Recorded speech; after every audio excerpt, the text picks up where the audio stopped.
दर्शकों, ये जो चेहरा हमारे सामने बैठा है, आज हम इनकी पूरी जीवन गाथा सुनने वाले हैं। ये मेरे छोटे भाई की तरह हैं और उत्तर प्रदेश से आते हैं। उत्तर प्रदेश के रायबरेली शहर के पास एक छोटी सी जगह है लालगंज, वहां से निकले, FTII पुणे पहुंचे और उसके बाद मेरे दिल में जो छाप इनकी पड़ी, मुझे पहली जो इनकी फिल्म याद आती है वो हाईवे याद आती है, रईस याद आती है, छिछोरे याद आती है और बार बार मुझे हाईवे इसलिए याद आती है कि वो जो किरदार आपने प्ले किया था। हम अभी शुरू से शुरू करते हैं, मैं थोड़ा बह गया जी। तो सहर्ष, बहुत बहुत स्वागत है आपका हमारे साथ। थैंक यू भाई। और शायद मुंबई में ये पहला इंटरव्यू है जो मैं किसी के घर में किसी एक्टर के घर में जमीन पे बैठ के कर रहा हूँ, तो ये एक बड़ी बात है। तो मैं चाहूंगा कि आपकी जो जिंदगी शुरू होती है 24 सितंबर 1983, 24 सितंबर सन 1981। अच्छा 81, ये मतलब ओरिजिनल वाला है।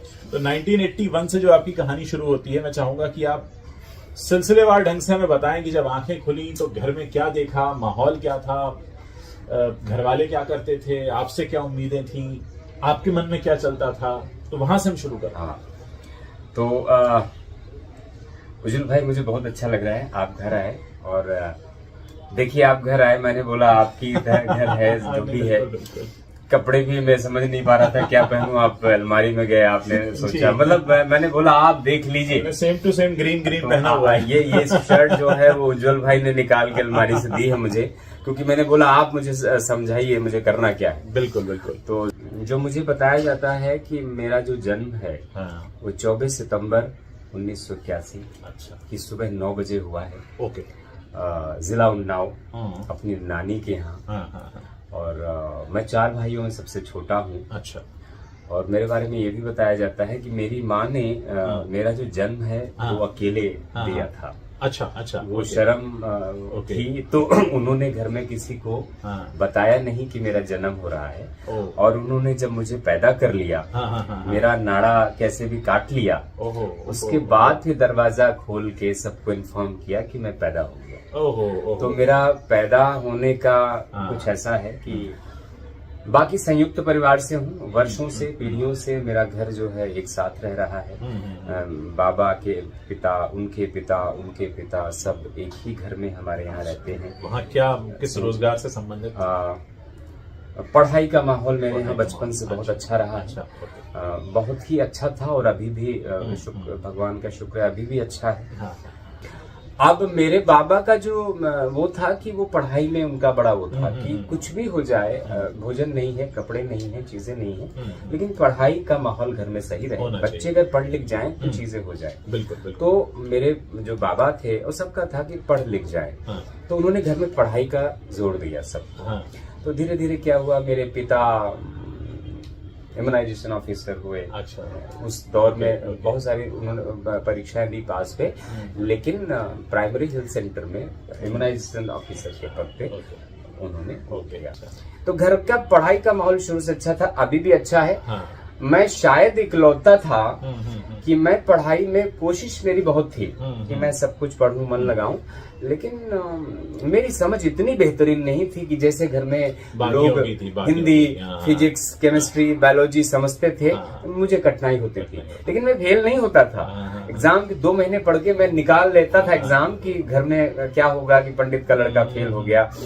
बड़ा दबाव रहता था हमारे यहाँ कि घर परिवार जिले में मेरे घर में कोई फेल हो जाए तो ये मतलब बर्दाश्त के बाहर है कि फेल नहीं हो सकते। इतने सारे अध्यापक हैं कि लोग टॉप कर रहे हैं, फर्स्ट आ रहे हैं, तुम फेल कैसे हो गए?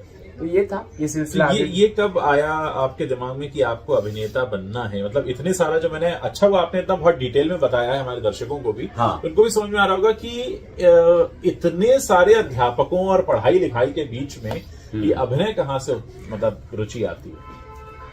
मुझे लगता है जब से मैंने, अब मैं पूरा याद करने की कोशिश करूंगा, बचपन से ही थोड़ा गाने वाने का शौक तो था। अच्छा। लेकिन घर में इन चीजों के लिए मना करते थे। मतलब कबीर के दोहे, सूरदास के दोहे को अगर आपने घर में गा दिया आसपास, तब तो उसकी स्वीकृति है। रामायण बोल दिया, रामायण पढ़ लिया, वो है। लेकिन अगर फिल्मी गाने वो सब किया तो घर में डांट पड़ जाती थी।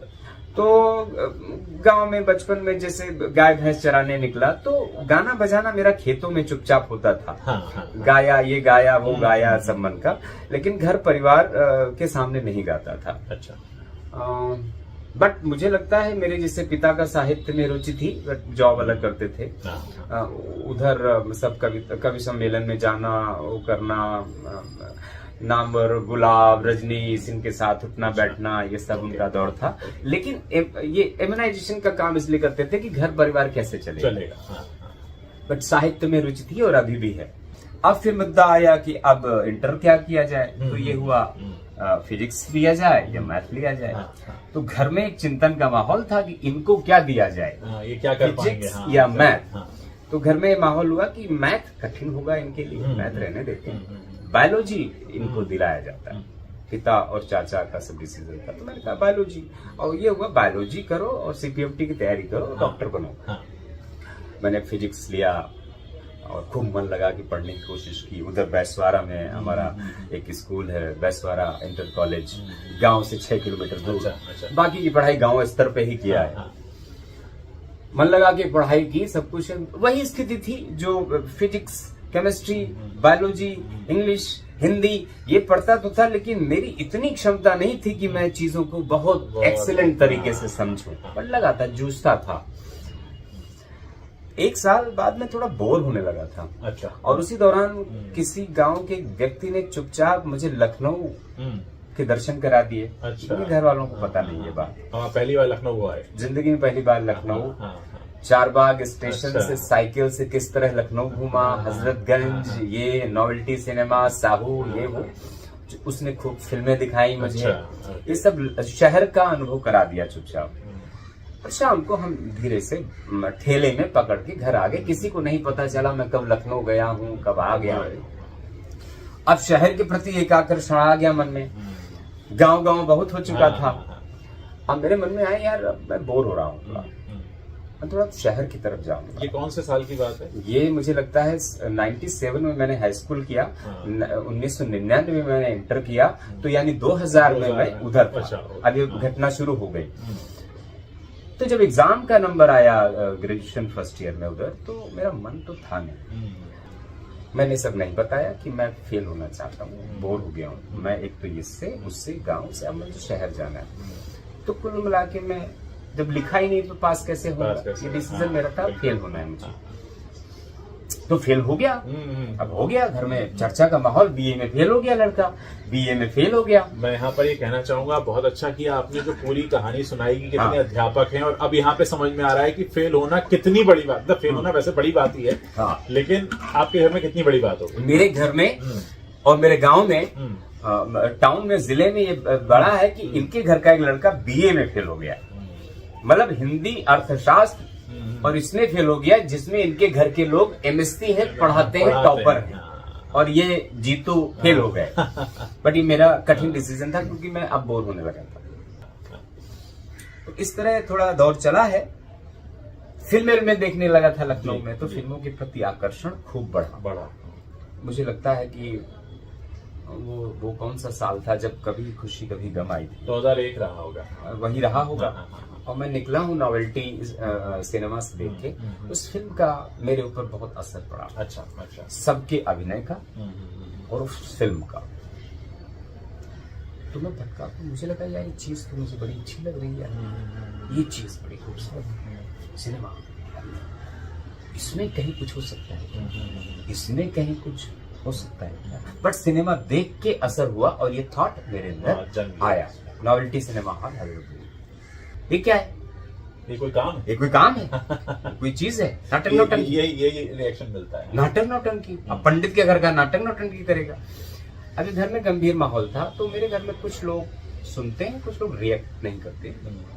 और मुझे याद है फिर ऐसा माहौल था, मेरे छोटे चाचा वैसा सब बैठे थे, और सब बात सुन के समझने के बाद यही बोला कि उस लाइन में हम तुम्हें कुछ गाइड नहीं कर पाएंगे, क्योंकि हमारा अनुभव नहीं है, हमारी तो देख लो, सोच समझ के जाओ, लेकिन एक काम करना कि वापस फिर मत आना।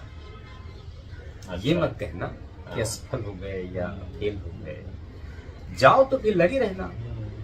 500 रुपए कमाना या 5000 रुपए कमाना हम लोगों को नहीं चाहिए, हम लोग सब समर्थ हैं, काम कर रहे हैं, जॉब कर रहे हैं, अपना देख लेना। असफल ये मत बताना कि हम असफल, फेलियर बन के मत आना, ये मत आना। ये बात मेरे परिवार के, संयुक्त परिवार के लोगों की राय थी। सबकी। और बाकी बोले जहां तक हमारी दौड़ है, हमारे यहाँ एक दौड़ शब्द बाबा भी इस्तेमाल करते थे कि जहां तक हमारी दौड़ हम करेंगे, लेकिन निराश होके हताश होके मत आना। ये मत बोलना कि अब मैं ये भी लाइन छोड़ रहा हूँ। थी कि मुझे सिलेक्शन वर्कशॉप में मिल जाए और मैं सीखूं, बस। मुझे आता कुछ नहीं था, मुझे आता कुछ नहीं था।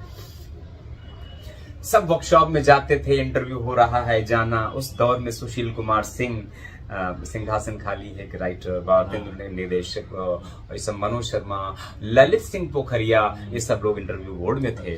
और सब जा रहे हैं, आ रहे हैं, जा रहे हैं, आ रहे हैं। और सबको एक रसीद दी जाती थी कि आप सिलेक्ट हो जाए, फीस जमा कर दीजिए। 500 रुपए वर्कशॉप की फीस थी 1 महीने। मेरा जब नंबर आया, मैं अंदर गया हूं, तो मैं खड़ा था, मुझे याद है सुशील कुमार सिंह, उर्मिल कुमार थपलियाल और मनोज शर्मा जैसे लोग थे। मुझसे पूछा गया क्या करते हो, मैंने सब बताया। इस लाइन में तो कोई रुचि थी नहीं मेरी, मतलब योग्यता नहीं थी, अनुभव नहीं था, बस रुचि थी। तो ये हुआ कुछ करके दिखाओ, या क्या पढ़ा, कुछ आता ही नहीं, तो सन्नाटा, कुछ कर ही नहीं पा रहा हूं बिकॉज मुझे कुछ आता नहीं। तो मैंने बोला कि मैं सिर्फ सीखना चाहता हूं सर। तो बोले ऐसे तो कुछ नहीं होगा, हम ऐसे कैसे ले सकते हैं, कुछ तो आना चाहिए आपको, कुछ तो ज्ञान हो, कोई नाटक पढ़ा हो, कविता पढ़ा हो, कुछ तो हो। अच्छा ठीक है जाइए। तो मैं बाहर आ गया, मैं खड़ा था, सबको रसीद मिल चुकी थी, सबसे बोला जा चुका था कि 500 रुपए दे दो। तो लगभग मुझे याद है 100 लोगों में 99 लोग सिलेक्ट हो चुके थे। अच्छा, मैं नहीं हुआ। और ये बात शाम तक हो गई, मैं वहीं खड़ा था, उदास हो गया था, निराश हो गया था कि यार मेरा यहाँ भी नहीं हो रहा है। अब तो यहाँ भी, मतलब मैं सिर्फ सीखना चाहता हूँ, बाकी कुछ नहीं, अब यहाँ नहीं हो रहा है।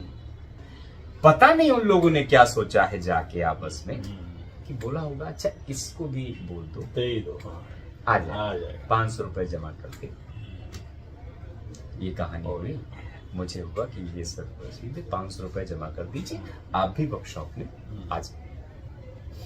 मैं आपको बता नहीं सकता हूं मैं कितना खुश था। इतनी खुशी, मुझे आंखों से आंसू टपक रहे थे।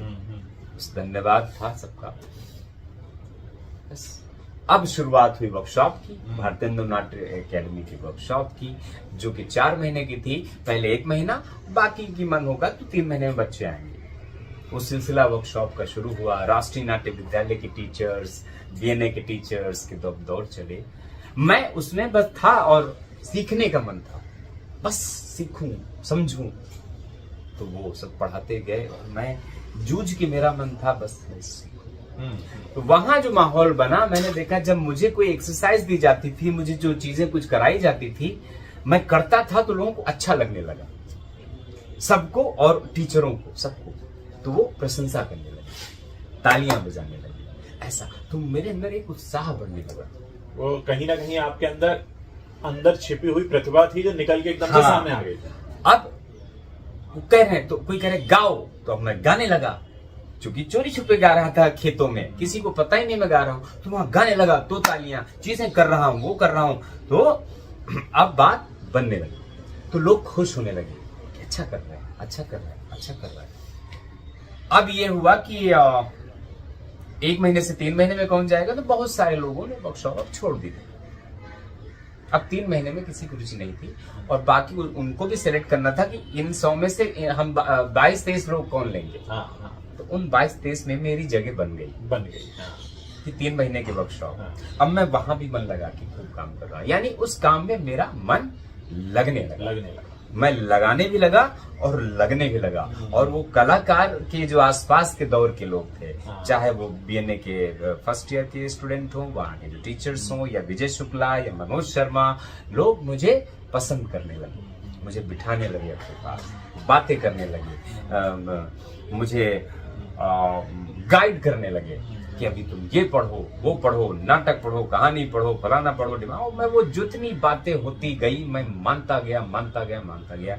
इस तरह अब इधर वो भी अभी उपहास का ही दौर है, जब गांव में आ रहा हूँ कि नाटक कर रहे हैं, ठीक है, मैं कर रहा हूँ, मेरा मन लगने लगा, अब लगने लगा। फिर वर्कशॉप खत्म की 4 महीने की, फिर नाटकों में मुझे काम मिला। अच्छा मुझे याद है पहला जो नाटक है अंधेर नगरी भारत दुर्दशा में मुझे कल्लू बनिया का रोल मिला। अच्छा अच्छा और दूसरा नाटक था भारत दुर्दशा हाँ। जिसमें मुझे रोग का कैरेक्टर मिला। हाँ। तो वो मैंने बहुत मन से किया, प्रशंसा हुई, तालियां बजी। रवि नागर, वो जो रवि नागर थे वहाँ लखनऊ में, जो उनके पुत्र भी और नाटकों में काम करते हैं, उनसे मिला हूँ। वो भी नाटकों में संगीत देते हैं। अच्छा। तो वो मुझे गवाते थे। अच्छा तो भीड़ से निकाला, सबकी टेस्टिंग होती है ना कौन गा, तो मुझे उठाते थे, तू वहां का इधर अब गए। तो इस तरह हुआ कि तू गा।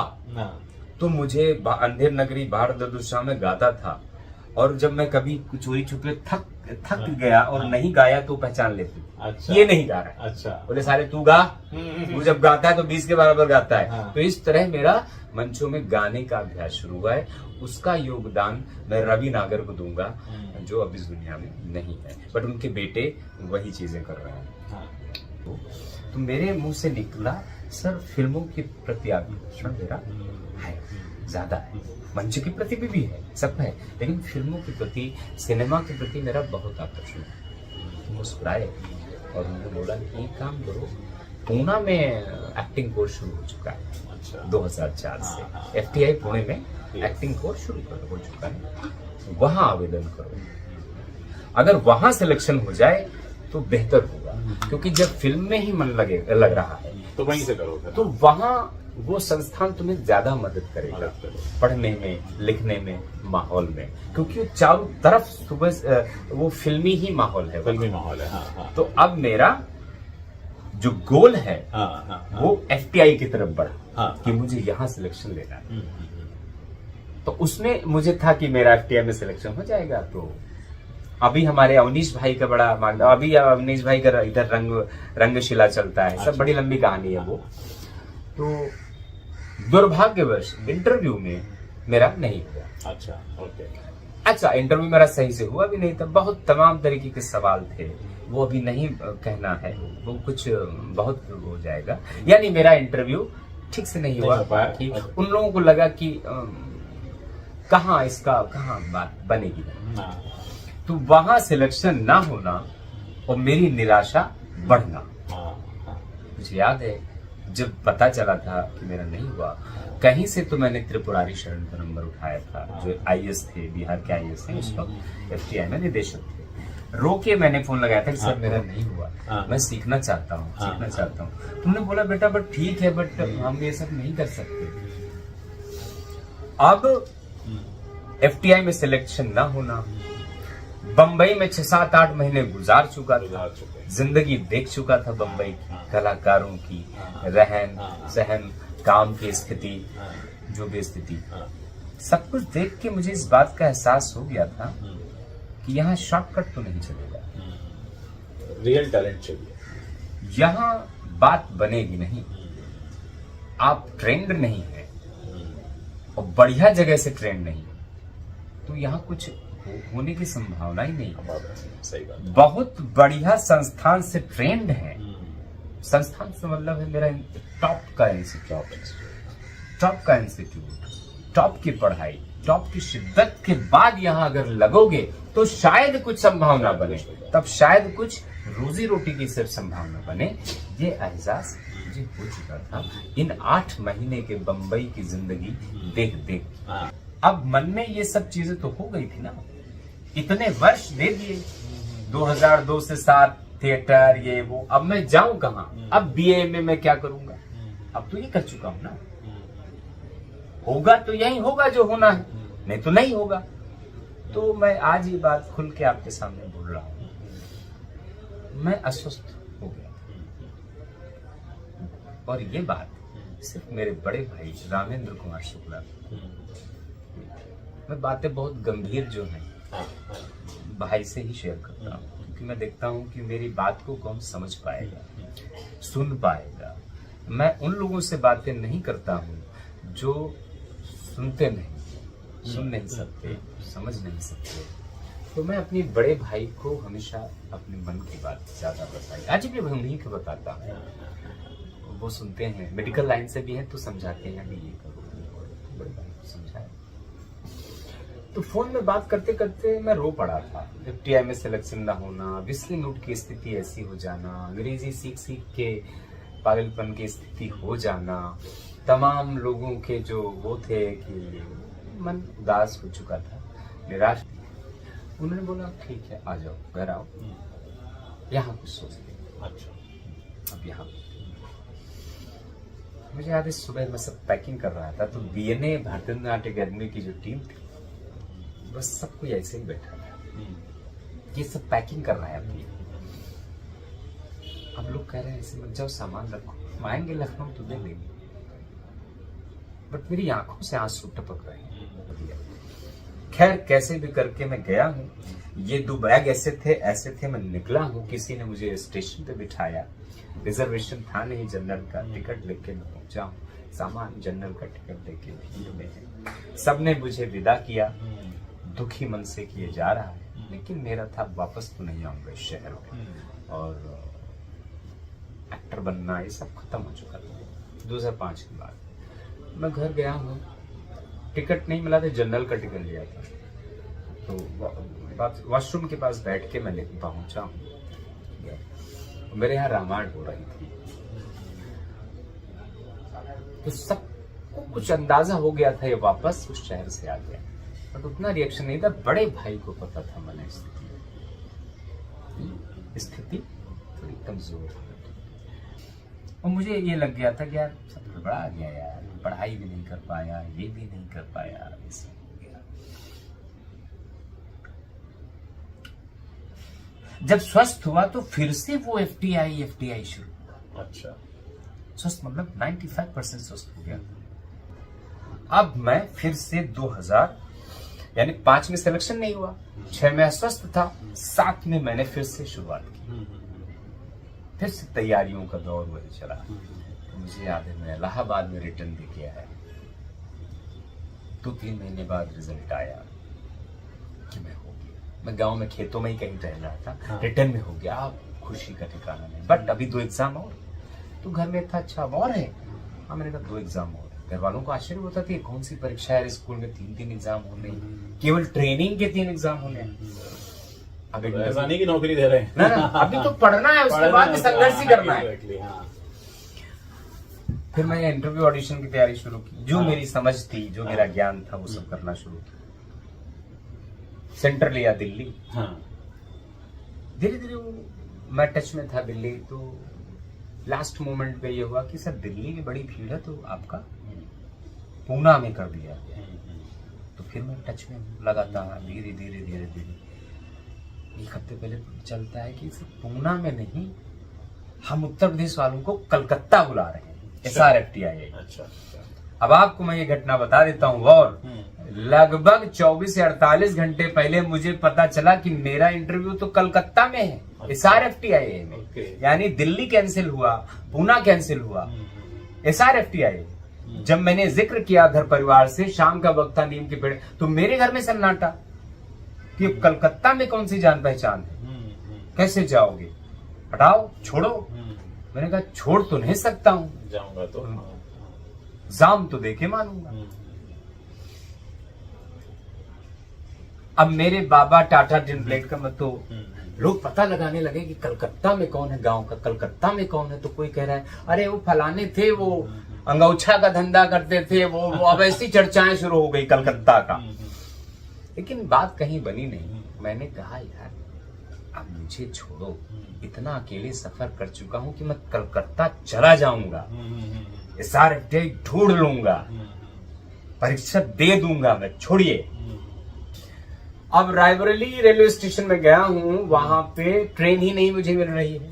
अच्छा। क्योंकि बाढ़ का सीजन, सारी ट्रेनें बंद। उस वक्त जो दौर चल रहा था महीना, ट्रेनें ही बंद, बाढ़ का सीजन। एक ट्रेन में मुझे, और मैंने उनको बोला कि मेरा इंटरव्यू है कल सुबह 10 बजे SRFTI में। तो एक ऑप्शन कुछ दिया गया कि एक ट्रेन है, जनरल का टिकट मिलेगा, बाथरूम के पास बैठ के जाना पड़ेगा। अरे मैंने कहा दीजिए, मैं कलकत्ता तो पहुंचू। फिर वो ट्रेन लिया है, मैं कैसे कलकत्ता पहुंचा हूँ, कलकत्ता से फिर दूसरी एक टैक्सी से कैसे भी करके सियालदा स्टेशन पहुंचा हूँ। सियालदा में पता लगाया कि यहाँ रुको कहाँ, देर हो चुकी थी। 150 रुपए में मैंने कमरा लिया और मैंने वहां रेस्ट किया। कैसे मैं गया हूँ, रात को खाना खाया, खाना मिला नहीं, कलकत्ता का भोजन कैसे मिला, वो सब अलग कहानी है। SRFTI पहुंचा हूँ, वहां भी वही भीड़, अच्छा, ऑडिशन देने वालों का लोग, लेकिन वहां मैं मौन था कि सबसे पहले तो इंटरव्यू ऑडिशन में जब मैं जाऊंगा, मेरे मन में था मैं बोलूंगा क्या। अच्छा, तो जब मेरा नंबर आता है तो इंटरव्यू पैनल पे त्रिपुरारी शरण, विस्लिंगवुड के डायरेक्शन डिपार्टमेंट के सोमनाथ, और हमारे FTI के वो अभी नहीं है डायरेक्शन बैच के श्रीवास्तव जी थे।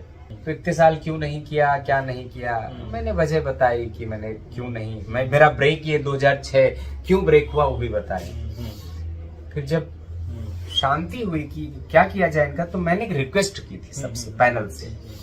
मैंने कहा सर 2005 में मैं इंटरव्यू में आया था और मेरा इंटरव्यू नहीं हुआ था, उससे सवाल और ही कुछ किए गए थे, तो वो जो ऑडिशन उसका दौर हुआ नहीं।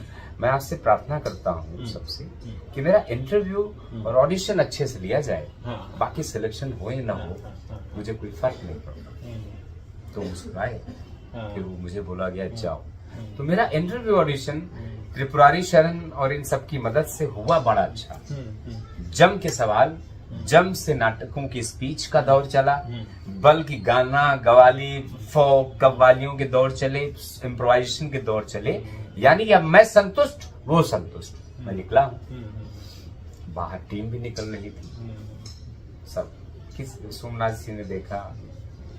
मैं ये था कि अब मैंने दे दिया, अब जो होगा देखा जाएगा, बाकी तो मोरंग सीमेंट का बिजनेस में करूंगा ही। तो दादाजी ने ऑप्शन दे दिया। उसी दिन रात को ट्रेन पकड़ के मैं कैसे गांव पहुंच गया अपने। कुल मिला के रिजल्ट आया। रिजल्ट जब चिपका तो मैंने भी देखा, मेरा भी नंबर था 10वें नंबर पे, 120 में था। सन्नाटे में था मैं, खुशी मतलब ऐसी थी कि समझ में नहीं पाया। कैसे घर में बातें हुई, घर में खुशी का माहौल था। मेरी माँ के मुंह से निकला कि बहुत दिनों बाद कोई खुशी की न्यूज आई है। अच्छा, लड़का सेलेक्ट हुआ, क्योंकि कुछ दौर थोड़े गड़बड़ चल रहे थे। खैर फीस का नंबर आया, पिता चिंतित, इतनी फीस में कहाँ से लाऊंगा, इम्यूनाइजेशन ऑफिसर की फीस आप तो जानते हैं, सैलरी। बिल्कुल। फिर मेरे घर में सबने इकट्ठा किया, चाचा लाए, बड़े भाई, बाबा, छोटे बाबा, बड़े चाचा, और सबने मिलके, यानी फीस से ज्यादा पैसा मेरे पास हो गया था। मन लगा के मैंने FTI में पढ़ाई की थी। इतने झटके देख चुका था ना। एग्जैक्टली। तो ये समझ जब मिला, इतने झटके मैं देख चुका हूँ, तो इस बात का एहसास हो गया था कि अब इस शहर में मुझे शिद्दत से पढ़ना है, मेहनत से पढ़ना है, लगन से पढ़ना है, क्योंकि अगर वक्त बर्बाद कर दिया ऐसे स्कूल में पढ़ाई, तो ये माफ नहीं करेगा कभी।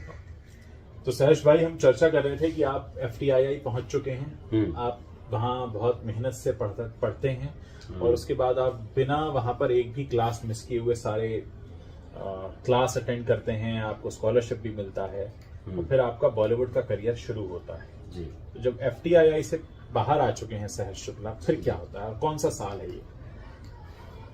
मुझे पूरा 3 साल लग गया था FTI में। क्योंकि डिप्लोमा फिल्म थी, उमेश कुलकर्णी सर बना रहे थे, तो उसमें शूटिंग में काफी वक्त लगा। तो आप ये कह सकते हैं कि 2 साल का कोर्स मेरा पूरा 3 साल में खत्म हुआ, बट वो अच्छा था। मैंने FTI में बहुत कुछ उसी दौरान उसका यूज किया, सीखा। अब इस शहर में आना था, सबसे पहले तो आपको इस शहर में रहने का इंतजाम होना चाहिए। बिल्कुल। बाद में आप शुरू करेंगे। तो मेरे पिता भी तब तक रिटायर हो चुके थे। घर परिवार भी है, संयुक्त परिवार कैसा होता है आप समझ सकते हैं। तो मेरा जो बजट था 4000 रुपए थे, मेरे पास सिर्फ 4000 के ही इंतजाम था। और मैंने अपने 2011 का साल? हाँ, 2011। तो घर में मैंने सबको बोल दिया था कि अभी ये मत सोचना कि मुझे जाते ही काम मिल जाएगा, अभी जंग है। और मैंने अपने पिता से भी रिक्वेस्ट किया था कि 2 साल तक मुझे पैसे देना बंद मत करना, और ये मान के चलना कि 2 साल मुझे काम नहीं मिलेगा। हाँ। 2 साल बाद ही कुछ होगा। हाँ।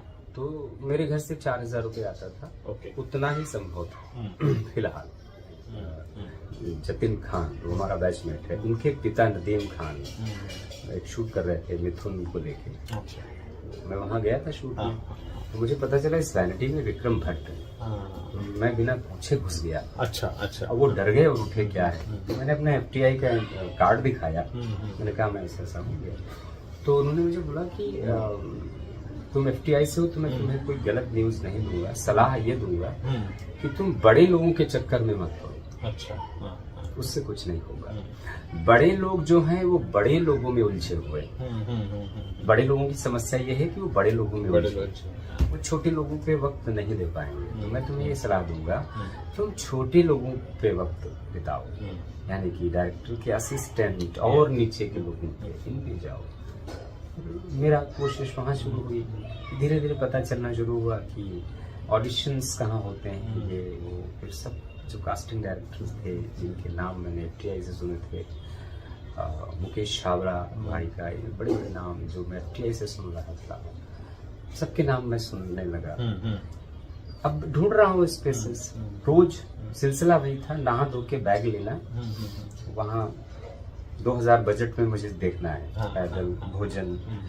तो बड़ा पाव समोसा का दौर चला, हफ्ते में एक दिन थाली का दौर था, वहीं पे थाली एक खाता था जो 75 रुपए की थी, जो कि रोज नहीं खा सकता था। 2000 में मुझे करना है, सफर भी करना है और फिर बस में चढ़ना है या लोकल में चढ़ना है। लोकल अवॉइड करता था क्योंकि लोकल का अनुभव मेरा बुरा था, घुस गया तो निकल नहीं पाया, निकला तो निकल नहीं पाया, अंधेरी की जगह कांदीवली उतर रहा हूँ, कांदीवली की जगह जोगेश्वरी उतर रहा हूँ। तो बस मुझे अच्छी लगती थी, लेकिन बस में क्या था, मैं पैदल चलता था, फिर जब थकता था तो बस में चढ़ता था। तो MG रोड से बैग पकड़ना और वहीं रहता था 5 लोगों के साथ। अब सब जगह चेक करना, पहले पूरा श्रीजी चेक करना, फिर आराम नगर पार्ट 1 पार्ट 2 चेक करना, फिर 4 बंगला महाडा चेक करना। जो हमारे दर्शकों को नहीं पता है, जो मुंबई के बाहर के, उनको बता दूं कि आराम नगर एक इलाका है जहां पर सारे ऑडिशंस होते हैं और जितनी भी बड़ी फिल्में बनती हैं उनके कास्टिंग डायरेक्टर्स भी वहीं बैठते हैं, चाहे मुकेश छाबड़ा हो या कोई बनर्जी साहब हो, सारे के सारे वहीं कास्टिंग के वाले भी वहीं पर हैं। हाँ, तो फिर वो हुआ, फिर सलाह का दौर चला। हमारे सीनियर्स थे ही यहाँ, जदीद भाई, राजू भाई, पितू भाई, सबकी सलाह से मैं लिस्ट बनाने लगा कास्टिंग डायरेक्टर्स की, और तमाम लोग मिलने लगे, जो कोऑर्डिनेटर्स की लिस्ट एंड कास्टिंग डायरेक्टर की लिस्ट। तो ये हुआ था, फोकस यहीं पे करना है, only coordinator and casting director. तो मैसेज आते थे कोऑर्डिनेटर्स की, मैं भी जाता था सब जगह, डू आई फिट। कहीं मौका मिला तो ऑडिशन दिया, नहीं तो 99.9% ये होता था, आप फिट नहीं है। ये दौर चला गया अराउंड 2 साल हो गए थे मुझे, यानी 2011 एंड 12। बात कुछ बनी नहीं, भटकने का दौर था। पिता पेंशन से जो देते थे, लेकिन अब वो भी बोलने लगे आप स्वावलंबन की तरफ बढ़ो, स्वावलंबन की तरफ बढ़ो। लेकिन मुझे मालूम था ये तो होना ही है, लेकिन बोल के आया था। स्कॉलरशिप के पैसे कुछ मदद कर रहे थे, वो बचा के रखे थे। उत्तर प्रदेश सरकार और इनलैक्स वाली जो स्कॉलरशिप मिली थी, उनके पैसों ने मेरी मदद की। धीरे धीरे मुझे काम मिलना शुरू हुआ। वन डे इस शहर में पहला काम मुकेश भाई के थ्रू मिला। अच्छा। उनकी टीम से ये हुआ, शाहिद में एक छोटा सा रोल करेगा। अरे मैंने कहा बिल्कुल। बोला छोटा सा ही करेगा, बाद में बड़ा काम करेंगे। ठीक है, गया। 1-2 दिन का काम था। राजू भाई के ऑफिस का वो बनना था, वो मैंने शिद्दत से काम किया। कुछ था नहीं, बट एक सीन था। हंसल सर ने भी शायद बोला कि लड़के का कुछ था नहीं, लेकिन जितना था शिद्दत से किया। तो ये न्यूज आने लगी कि मैं काम मेहनत से कर रहा हूँ। कि सारे दरबार में मैं जाता था, लेकिन ये मुकेश भाई की जो ऑफिस था वहाँ ज्यादा शिद्दत से जाता था। यहाँ से कुछ हो सकता है, यहाँ से कुछ संभावना मेरी बन सकती है। तो रोज जो आने का दौर है, इसमें भी कुछ चीजें हुई। जैसे किसी ने बोला कि अरे वो बताओ यार, तुम्हारा FTA वाला रोज आ जाता है, रोज ऑफिस में ऑडिशन पूछता है, फिर वहीं सामने पेड़ के नीचे बैठता है और फिर पानी भी मांगता है, क्योंकि तब तक थक चुका होता था, तब तक थकान आ चुकी होती थी वो सब। मुकेश भाई के ऑफिस में सबके ऑफिस जाता था, हर दरबार में जाता था, लेकिन मुकेश भाई के ऑफिस लास्ट में जाता था कि यहाँ से कुछ तो उम्मीद हो सकती, मिल ही जाएगा कुछ होगा। 2 साल बाद फिर यही रोड में भटक रहा था, मुकेश भाई और आकाश भैया भाई इधर जा रहे थे, चाय कॉफी में वही था, तो आकाश भैया ने मुझे इधर बुलाया, इधर आ, कहाँ से तू? मैंने कहा यहाँ से। अच्छा, फिर गए, फिर आए, तो यूपी से है क्या? अच्छा, फिर गए, यूपी में कहा? मैंने कहा रायबरेली, लोकल लैंग्वेज मैंने किया। फिर गए, मुकेश भाई लोगों ने कुछ तो बात की, फिर अच्छा एक काम कर, तू कल एक ऑडिशन दे देना, वहाँ पे वैभव भी शांत है, वो टेस्ट लेंगे। फिर लोग चाय कॉफी चले गए, मुकेश भाई ने ऐसे उंगली किया, अच्छा काम किया था तूने वहाँ, हम काम करेंगे, जो साहस आया कुछ होगा। उसके पहले हाँ, अगली में भी एक छोटा सा किरदार फिर मिला, वैभव भाई ने कैसे, मतलब वहीं से काम मुकेश भाई के ऑफिस से शुरू हुआ। उसमें 1 दिन का काम था, इसमें 2 दिन का काम था। अगली में हाईवे का टेस्ट हुआ, आकाश भाई ने एक पेपर दिया, ये पढ़ ले, ज्यादा तैयारी मत कर, तो ज्यादा तैयारी करता है, वो नहीं चाहता हूँ, पढ़ अपने हिसाब से दे। ऑडिशन दे दिया, भूल गया, बोला खराब होगा तो मंडे बुलाऊंगा, सैटरडे ऑडिशन था। फिर मैं थोड़ा, वो जिंदगी मेरी ऐसी थी समोसा वाली, बड़ा पाव वाली, कि मुझे स्टोन का चक्कर होने लगा। अच्छा। 1 बार झटका लगा, 2 बार झटका लगा, 3री बार तगड़ा झटका लगा, तो मैं यहीं पास में एक हॉस्पिटल है, एडमिट था। उसी ऑफिस में फिर मुकेश भाई के ऑफिस से फोन आया, वैभव भाई का आया था शायद। मुकेश भाई ने फोन किया, कैसा है, क्या है? मैंने कहा हॉस्पिटल में, बीमार हो गया क्या? अच्छा सुन, तेरा एक जगह कराया मैंने, ये न्यूज आई कि मुझे मेरा वो ऑडिशन जो है इम्तियाज सर को पसंद आ गया। अच्छा, अब इम्तियाज जी मुझे मिलना चाहते हैं हाईवे के लिए। वहां से मैं निकला हूँ हॉस्पिटल से, और नहा धो के वैभव विशांत भाई के पास, जिनकी अभी एंटीकास्ट है, उनके साथ मेरी मीटिंग हुई इम्तियाज जी से। इम्तियाज जी ने खूब बातचीत की, पूछा कहाँ से हो, कैसे हो। बाद में पता चला वो बिहारी ही देख रहे थे, लेकिन संयोगवश, सौभाग्यवश मेरा टेस्ट उनको अच्छा लग गया, तो बोले अच्छा एक काम कर, तो यूपी का ही रख, जिला रायबरेली का ही रख। इस तरह मुझे हाईवे में काम मिला। और फिर हुआ धन की बात, मेरा एक धन डिसाइड हुआ। मुझे याद है, मैं साजिश सर के ऑफिस से वर्सोवा विलेज तक 1.5 लाख रुपए उस फिल्म में मेरा अमाउंट फिक्स था। 17 दिन का काम था। मैं इतना खुश था कि साजिश सर के ऑफिस से वर्सोवा तक पैदल आया हूँ, केवल ये बोलते हुए 1.5 लाख बस से बात कर रहा हूँ, रोड से बात कर। पहली कमाई थी बड़ी, 1.5 लाख, यानी कि मुझे लगा 1.5 लाख में तो मैं 2 साल मुझे काम नहीं मिला तो मैं संघर्ष कर लूंगा, क्योंकि जिंदगी में वैसे ही जीऊंगा ना। मैं पैसे को हावी होना ही नहीं है, मुझे देना है। पिता को खुशी में फोन लगाया और उठाया, मैंने कहा मेरा हो गया और 1.5 लाख। तो पिता ने बोला शाबाश शाबाश जीतो, शाबाश, लेकिन 1.5 लाख दे देंगे। अब पिता को यकीन नहीं है कि 1.5 लाख मुझे मिल जाएगा। फिर मेरे अंदर डर आया, मैंने कहा नहीं, बड़े लोग हैं, काफी बड़ा ऑफिस था उनका, तो देख लिए शायद, बट चलो खुश। अब मुझे लगा पिता का जो 4,000 है मैं स्टॉप करूंगा, घर का मिलना। तो धीरे धीरे हाईवे में मन लगा के काम किया। कैसे जिंदगी में पहली बार फ्लाइट में बैठा हूँ, तभी से 2013 में ही फ्लाइट में पहली बार बैठा था। तो शूट कहाँ हुआ था वो? दिल्ली, हरियाणा, राजस्थान, जयपुर, अजमेर, सांभर, हिमाचल प्रदेश एंड जम्मू कश्मीर, इतनी जगह शूट हुआ था। मैं सांभर से मैं लास्ट था और दिल्ली में शूट हुआ। धीरे धीरे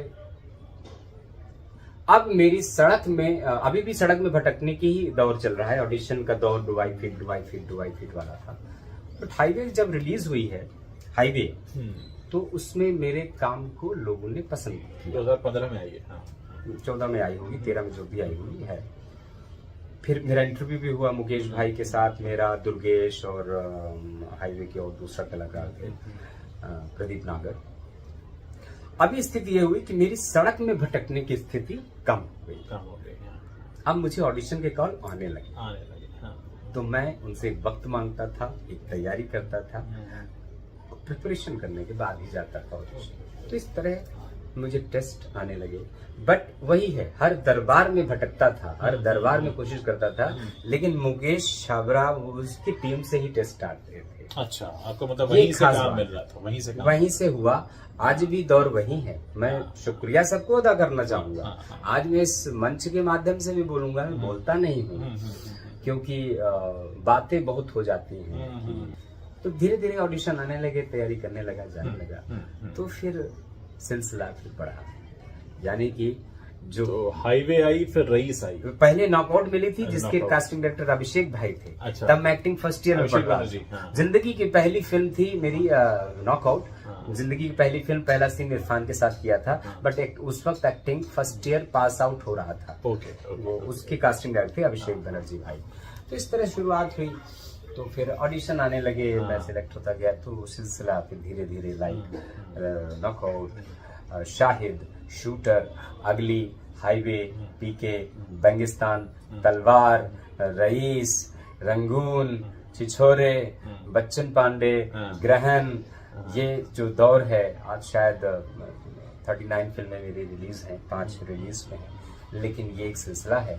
और मैं उन सारे इसके माध्यम से उन डायरेक्टर्स का धन्यवाद जरूर दूंगा जिन्होंने मेरे पर भरोसा किया, उन प्रोड्यूसर्स का, उन राइटर्स का धन्यवाद दूंगा जिन्होंने भरोसा किया। खासकर सबसे बड़ा जो है वो कास्टिंग डायरेक्टर्स जिन्होंने मुझे ऑडिशन के लिए बुलाया। उसमें से मुकेश भाई की पूरी टीम को मैं हृदय से धन्यवाद देता हूँ। आज बोल रहा हूँ, मैं थोड़ा सोशल मीडिया में नहीं लिखता हूँ, उसकी बहुत सारी वजह है। अभिषेक बनर्जी भाई, उनकी टीम, मुकेश छाबड़ा की पूरी टीम, आकाश दहिया, वैभव विशांत, राकेश खरे, सबकी सब, मंधार भाई, अनुजा जी, बहुत लंबी लिस्ट है। और फिर कुछ काम हनीत रेहान की टीम से मिले, तरन बजाज से मिले, लंबा है। लेकिन सबसे ज्यादा जो सरवाइव कर पाया मैं, आज कर पा रहा हूँ, वो एमसीसी टीम से, छाबड़ा की टीम से। तो सिलसिला अभी भी चला आ रहा है। ऑडिशन के दौर अब आते हैं, मैं तैयारी करता हूँ, मैं देता हूँ। तो इतनी फिल्मों में काम किया है, रिलीज होने वाली है। और अभी भी मैं लोगों से काम ही मांग रहा हूँ, ऑडिशन भी मांग रहा हूँ। बहुत अच्छी बात है कि आप काम मांग रहे हैं। मैंने अभी पिछले दिनों इंटरव्यू सुन रहा था मैं मनोज वाजपेयी का, उन्होंने कहा मैं आज भी काम मांगता हूँ। हाँ। तो काम मांगना का सिलसिला तो नहीं रुकना चाहिए। लेकिन मेरे को सवाल है आपसे कि पहला तो ये कि गाँव में क्या असर हुआ, जो गाँव का एक लगभग ऐसा लड़का था जो फेलियर था, जो फेल होके वापस आ गया था, जिससे कोई उम्मीद नहीं थी, क्या रिस्पॉन्स था उन लोगों का जब वहां पे आपका काम देखा गया? तो उपहास बहुत उड़ा। बहुत ही उड़ता रहा है। बहुत लोगों ने उड़ाया, अरे ये बनेंगे, वो बनेंगे, फलाने मौका। जब मैं असफल होके, बीमार होके गांव में गया था, तब भी मुझे याद है कितने लोगों ने उपहास पीठ पीछे उड़ाया था। अरे यार एक्टर बनने गए थे, एक्टर बनने गए थे। सब मुझे मालूम था। और विरोध भी हुआ, घर का विरोध हुआ। ज्यादातर घर वाले ही विरोध करते हैं, माता पिता परिवार की, आप कहाँ। देन स्वीकृत फिर हुई कि अब हाँ काम मिलने लगा। जब रिलीज होने लगी चीजें तो स्वीकृतियां मिलनी शुरू। आपको मैं 2-3 सवाल पूछना चाहूंगा। हाँ। अब आपने 40 फिल्में करीब कर ली जी। 40 फिल्मों के बाद अब आपको जब काम मिलता है, उसका जो पैसा तय होता है वो आपकी शर्त होती है, सामने वाले की? सामने वाले की। यानी 40 फिल्में करने के बाद भी, मैं अपने दर्शकों को बताना चाहूंगा कि 40 फिल्में करने के बाद भी आपको आपकी शर्त का पैसा नहीं मिलता है। तो ये उन छोटे शहरों में बैठे हर उस लड़के लड़की को जानना चाहिए जो फिल्मी दुनिया में आने के सपने देखते हैं कि 40 फिल्में करने के बाद भी, पहली फिल्म तो भूल ही जाइए, पहली फिल्म में तो आपको मतलब जो मिल रहा है तो आपको लगेगा भगवान का प्रसाद है ये। तो आज अगर ये स्थिति है। दूसरा, मैं जो एक गैंग सिस्टम है बॉलीवुड में, कहा जाता है किस गैंग में हो, किस ग्रुप में हो, ये सब बहुत असर करता है क्या? मैंने कभी गैंग पे भरोसा नहीं किया, ना रंगमंच के वक्त, ना एफटीआई में भी, कि ये कलकत्ता की लॉबी है, ये यूपी की लॉबी है, ये बिहार की लॉबी है, ये चेन्नई की लॉबी है। मेरा लॉबी पे यकीन शुरू से नहीं था, आज भी नहीं है। मेरा इस बात पे यकीन था कि अगर मैंने पढ़ाई की, अगर मैंने शिद्दत से काम किया, तभी यहाँ भी काम मिलेगा। क्योंकि फाइट एफटीआई में भी है कि आपको जो प्रोजेक्ट्स में अगर काम मिलता है तो वहां भी उतनी ही फाइट है जितनी यहाँ एक्टर्स के लिए फाइट है। तो मैं वहां भी लॉबी पे मेरा यकीन नहीं था कि मैं इनकी पार्टी में जाऊंगा तो काम मिलेगा, इनकी महफिलों में बैठूंगा तो काम मिलेगा। मेरा यह यकीन था सुबह से लेकर रात तक मुझे जस्ट पढ़ना है, सीखना है, पढ़ना है, सीखना है, और जो काम देगा शिद्दत से करूंगा, बाकी मुझे क्लास करनी है। तो लॉबीबाजी मैंने ना उधर लखनऊ में की, ना मैंने FTI में की। यहाँ भी यकीन यही है कि मेरे काम पे ही मेरा यकीन है कि अगर मैं रिजल्ट नहीं दे पाया, अगर मैं रिजल्ट नहीं दे पाया ना ऑडिशन में या सेट में, जो कि दबाव होता है, प्रेशर होता है 12 घंटे की शिफ्ट में, अगर एक एक्टर बार बार रिटेक ले रहा है तो सब कुछ झेल नहीं पाता है, तो रिजल्ट नहीं दे पाऊंगा तो कोई लॉबी वर्क नहीं करेगी। और जितने भी लोग आपके साथ बैठे हैं महफिल में, जो भी है महफिल में बैठ लेंगे, चाय पी लेंगे, पीने पानी का दौर चल जाएगा, काम कोई नहीं देता है। काम आपको तभी देगा जब आप रिजल्ट देते हो। आज भी इतना काम करने के बाद ऑडिशन ही मुख्य स्रोत है काम मिलने का। तो एक बात बताइए कि अब जब 40 फिल्में कर ली, लोग आपकी काम और शक्ल को पहचान गए, नाम को पहचान गए, आपको कई जगह से बुलावे भी आते हैं, चैलेंज क्या है आज की डेट में सबसे बड़ा? वही चैलेंज है, आपको काम मिल जाए, सबसे बड़ा चैलेंज है। आपको ऑडिशन मिले, सबसे बड़ा चैलेंज है ऑडिशन मिले।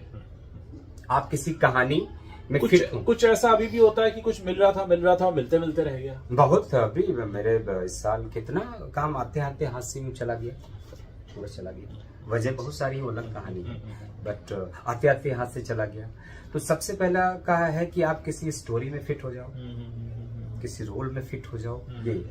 इसके बाद आपको कोई ऑडिशन के लिए बुलाए, फिर टेस्ट दो, फिर सिलेक्शन हो जाए आपका।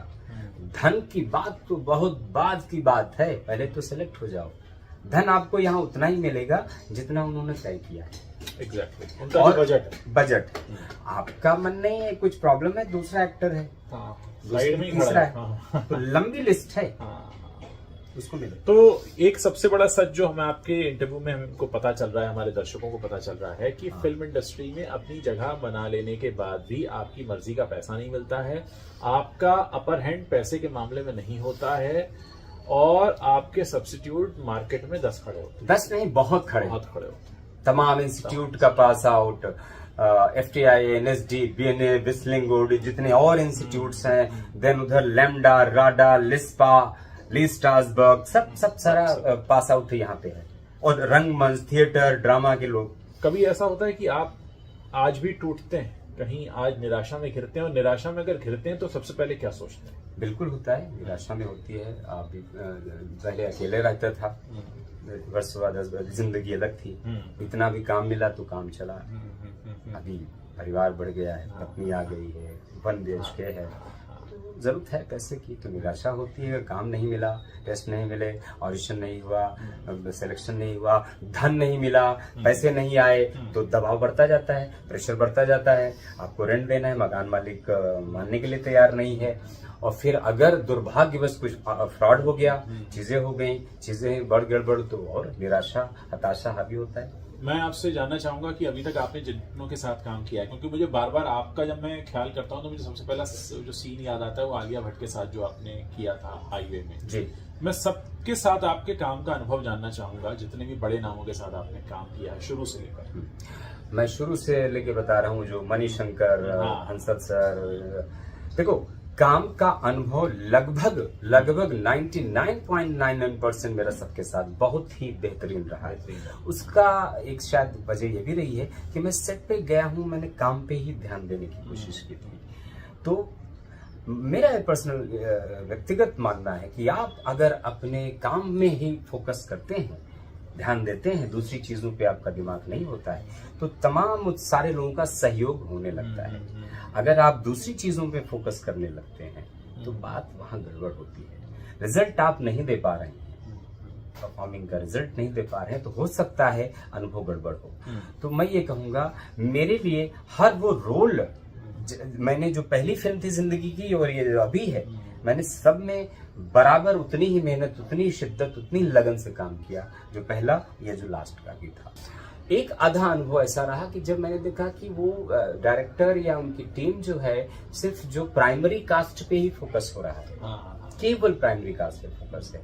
जो सेकेंडरी कास्ट है, थर्ड कास्ट है, उसके लिए रत्ती भर भी ख्याल जब नहीं रखा गया, यानी कि वो बैठेगा कहाँ, पानी कहाँ पिएगा, खाएगा कहाँ, वहां तकलीफ हुई थी मेरी। बस वही था, बाकी सबके साथ कमाल का अनुभव रहा है। मैंने छिछोरे में देखा था आपको सुशांत के साथ, सुशांत सिंह राजपूत, क्योंकि हमारे बीच में नहीं है और बहुत सारे दर्शक हमारे जुड़े हुए हैं जो उनके चाहने वाले हैं, तो मैं सुशांत के साथ काम करने का आपका अनुभव जानना चाहूंगा। बहुत बेहतरीन अनुभव है। पहली मीटिंग याद है साजिद सर के ऑफिस में हुई थी। एक लंबा चौड़ा गोरा चिट्टा वेल एनर्जेटिक बंदा जो वॉलीबॉल खेल रहा है, और मैं जाके सबसे मिलता हूँ, तो जब मैंने उनको देखा तो एनर्जी, गोरा चिट्टा परफॉर्म वॉलीबॉल खेलता, boy hi how are you, ये सब अनुभव बहुत बढ़िया। फिर कैसे वो वहां बैठे, हम यहाँ थे, फिर कैसे रीडिंग हुई, दोनों हाथ से वो कैसे तेजी से लिख रहे थे, दोनों हाथ से लिखने का उनका अभ्यास था। फिर वैसा बेहतरीन अनुभव। फिर शूट का पहला अनुभव मुझे याद है, मैं अपना शॉट देख के अकेले जा रहा था, तो पीछे से आए, पीठ पे बड़ी तेज थपड़ी मारी और बोले यार अच्छा काम कर रहे थे यार, बढ़िया है, कैसा है।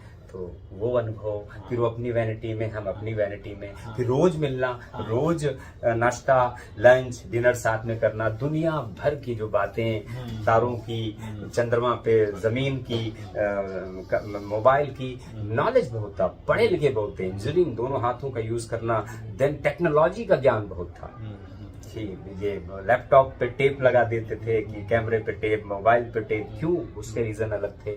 तो बहुत बेहतरीन, बहुत शानदार, और तो हम साथ में ही रहते थे। बाद में वो अपनी वैनिटी में, हम अपनी वैनिटी में, ऐसा था।